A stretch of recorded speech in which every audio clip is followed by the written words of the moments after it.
morning, this is John Nicoletti. Today I'm going to be talking about Phase 4, which involves Recoil, Recovery, and Resiliency. It's 26 April. The governor has now changed Groundhog Day from stay at home to safe at home. That means things are starting to open up. I'll be talking about three areas: personal adaptation, family adaptation, and work adaptation. Today I'll be focusing on personal adaptation. The reason is that's the one we have the most control over. You can choose to adapt and activate your resiliency, or you can choose to not and create your own brand of misery. I want to start off by talking about a humorous posting I saw which kind of highlights what we've been going through. Basically, the individual said, now that recovery is starting to take place, I can't decide if the first thing I'm going to do is go to an Alcoholics Anonymous meeting or go to Weight Watchers. It's kind of the decisions we've been looking at. In this phase, we're going to look at how your choices will determine rigidity versus resiliency. Part of being resilient is your language.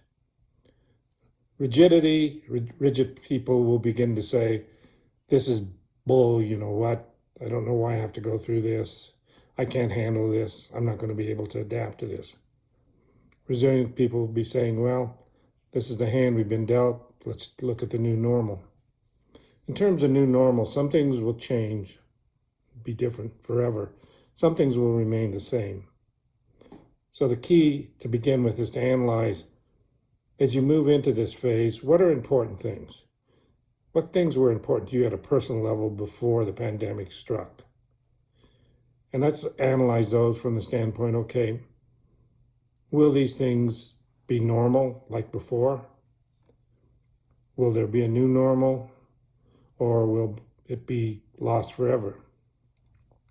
I mean, break it down to specifics, things like, okay, what do you do with your family? What do you do on your personal time? Where do you work out?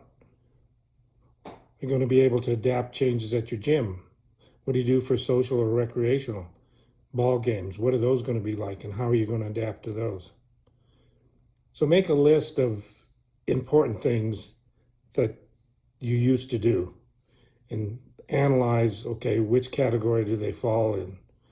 The nevermore category, the new normal, or the normal. Now, obviously, if something falls in the normal category, that's great. You don't need to do anything about it. If it falls into the new normal, you got to look at how do you adapt, how do you meet your needs with that different direction. And the toughest one is the nevermore category.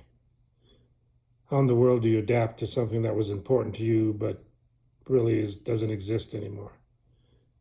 I want to start with that category because that's the toughest one. If there are things that you're finding that are in the nevermore category and they're important to you, first thing you need to do is look at, okay, what needs did that meet? Why were these things important for me? What was going on? Was it meeting my self-actualization needs? Was it meeting socialization, relaxation, spiritual? After you decide those, then decide, okay, do I still have those needs? Chances are you do. Then you need to look at, are there ways I can meet those needs? Every need can be met almost in a different manner, but it requires flexibility, it requires resiliency and adaptation. If you refuse to change, then you're creating, like I said earlier, your own brand of misery, and you're going to have to live with that. Now, the new normal, it's probably going to be the highest occurring one, will involve changes. We can still do the activities, but we may have to social distance, may not be as many people, we may have to wear masks. So in the new normal, you got to decide, are these activities I want to continue to do with the new normal, or is it something that I can kind of change, modify, or not have to deal with anymore? Obviously, the normal categories, just follow them. But even then, look at, do I want to continue doing this? You can look at this recoil recovery phase as an opportunity to reinvent yourself. What can I do differently? What are some things that I used to do that really aren't helpful anymore? A big thing in the recovery phase is develop a routine. You may have been stuck in Groundhog Day where it's the same day every day, and you've given up on things like working out or even changing your clothes. Those are things you got to begin to adapt to. Real important thing in terms of recovery is your language, what you say to yourself. Like I indicated earlier, if you're saying, well, yes, buts, and this is bull, s, those things are just going to interfere with you adapting.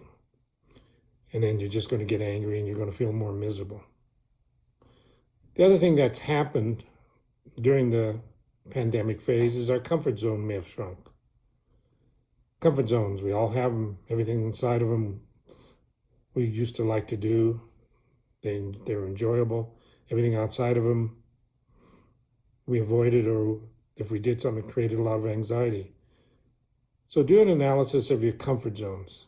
Decide, okay, what's shrunk since this pandemic has occurred? And then slowly push your comfort zone.